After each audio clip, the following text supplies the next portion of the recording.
Well, it's hard to believe that Sri Lanka can organize a completely neutral investigation.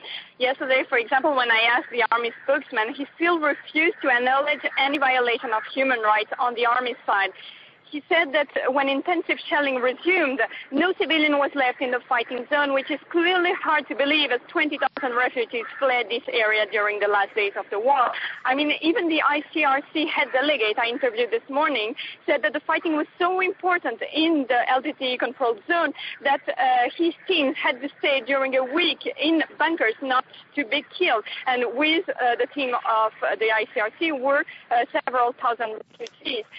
The problem is that as you may know, media are not free in this country. Relief agencies are not free in this country. They cannot go to the last square kilometers where the fighting was going on and where maybe they could have proofs of what happened during the last days.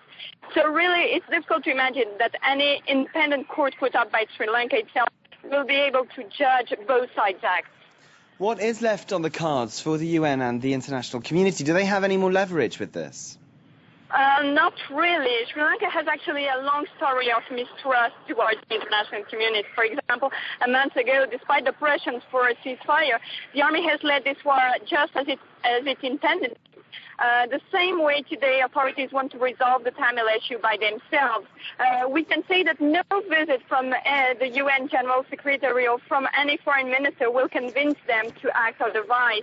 You can see it, even the UN is today in the middle of a controversy accused of minimizing the number of casualties just in order not to anger the government. So this example really shows that today, to deal with Colombo's authorities, you have to follow their rules and adapt to what they accept to say and to show.